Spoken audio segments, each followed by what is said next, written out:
एक जंगल में टूनी चिड़िया रहती थी।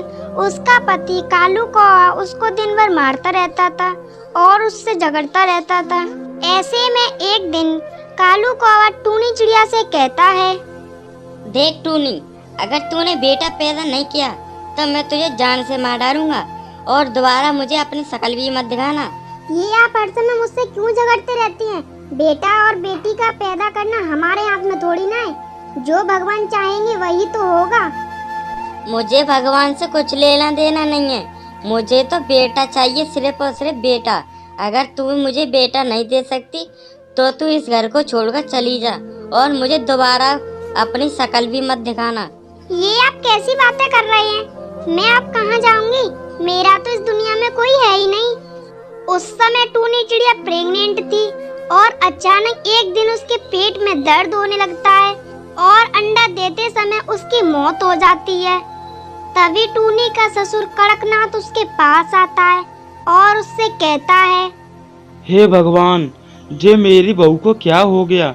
मैंने अपने बेटे को कई बार समझाया है कि इस तरह बहू को मत मारा कर, लेकिन वो मेरी बात माने तब ना। अब इस छोटी सी बच्ची की देखभाल कौन करेगा? मैं तो इसकी ऐसी अच्छी तरह से देखभाल कर भी नहीं सकता हूँ। कड़कनाथ की बात सुनकर कालू कौवा वहाँ आता है और उससे कहता है, अरे पिताजी, आप इतना रो क्यों रहे हैं? ये तो बहुत अच्छा हुआ कि इसकी मौत हो गई। वैसे भी सुबह से शाम तक मेरा सर खा जाती थी। अब मैं दूसरी शादी कर लूँगा। अरे बेटा, ये तू कैसी बात कर रहा है?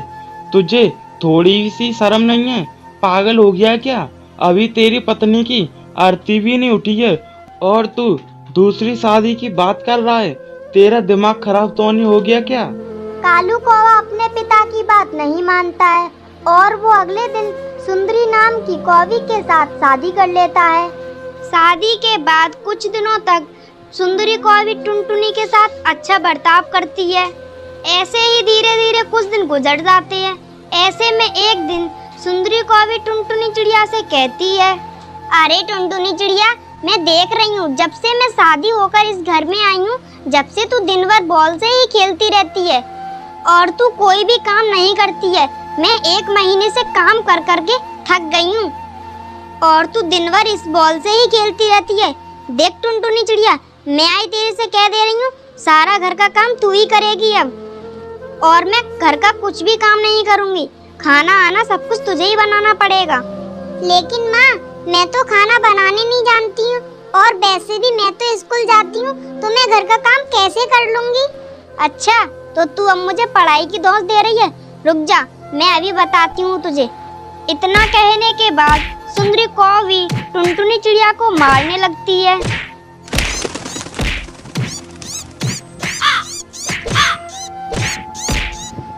माँ, आप मुझे मत मारो। आप जैसा कहोगी मैं वैसा ही करूँगी और घर का सारा काम करूँगी। माँ, मुझे मत मारो। चल, इस बार तो मैं तुझे छोड़ देती हूँ और मेरी बात सुन। और देख, आज से तुझे घर का सारा काम करना है और मेरे कपड़े भी धोने हैं और बर्तन भी साफ करने हैं और पूरे घर में झाड़ू भी लगाना है। ठीक है माँ, मैं सब कुछ करूँगी।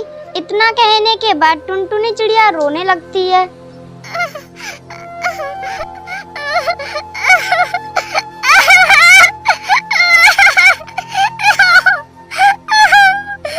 टुनटुनी चिड़िया की रोने की आवाज सुनकर कालू कौवा वहाँ आता है और सुंदरी कौवी से कहता है, अरे सुंदरी, तू इसे मार क्यों रही है?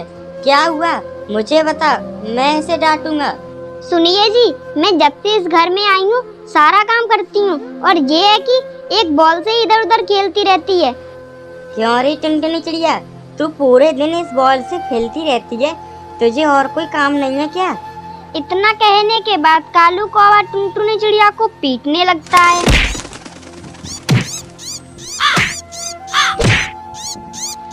तभी सुंदरी कौवी कालू कौवा से कहती है, मारो इसे और मारो इसे।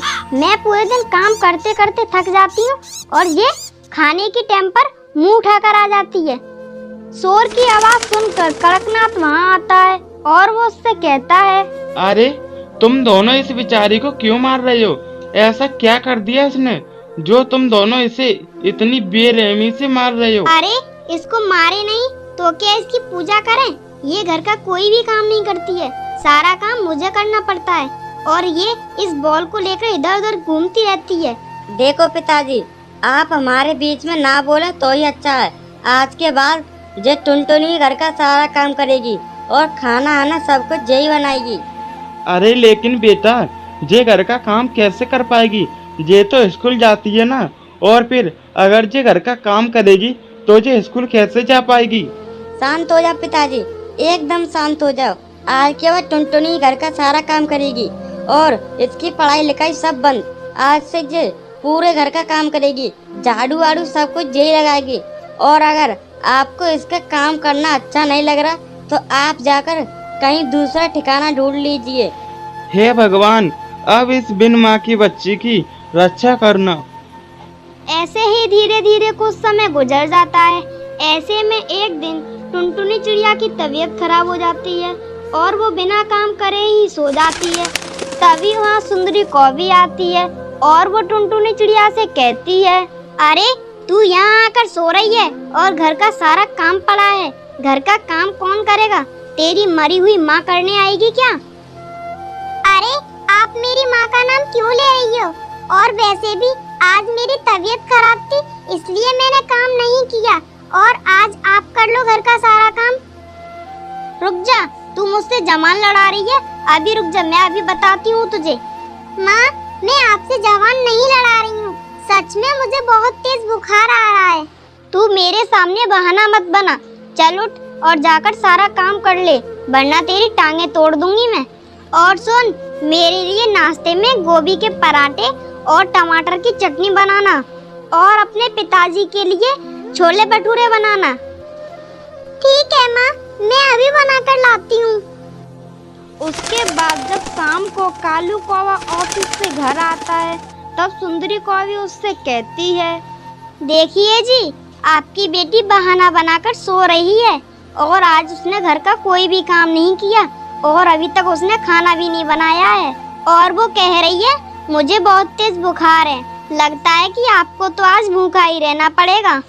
उसके बाद कालू कौवा टुनटुनी के पास जाता है और उसे गुस्से से डांटने लगता है। तेरी इतनी हिम्मत, अभी तक तूने सुबह से खाना भी नहीं बनाया है और आज हमें भूखा रहना पड़ेगा। रुक, अभी बताता हूँ तुझे। इतना कहने के बाद कालू कौवा टुनटुनी चिड़िया को मारने लगता है। तभी कड़कनाथ वहाँ आता है और कालू कौवा के जोर से थप्पड़ मार देता है और उससे कहता है, अरे तुझे शर्म आनी चाहिए, तू अपनी पत्नी के साथ मिलकर अपनी बेटी को इतनी बेरहमी से मार रहा है और जे तो देख उसकी कितनी तबीयत खराब है और तूने मार मार कर उसका पूरा मुंह सुजा दिया है। देख तो सही कैसे उसका पूरा मुंह लाल रखा है। मुझे शर्म आती है तुझे अपना बेटा कहते हुए। अब मैं इस घर में एक मिनट भी नहीं रुकूंगा। मैं अपनी पोती को इस नरक से कहीं दूर लेकर जाऊंगा और इस घर में ना तो अब मैं रहूंगा और ना ही मैं इसे रहने दूंगा। बने रहना अकेले तुम दोनों इस घर में, फिर देखूंगा तुम किससे अपना काम करवाओगे और किसको मारा करोगे। अरे थोड़ी तो शर्म कर लिया कर, तूने उसकी माँ को भी ऐसे ही मार मार कर उसकी जान ले ली और अब तू इसे भी मारना चाहता है।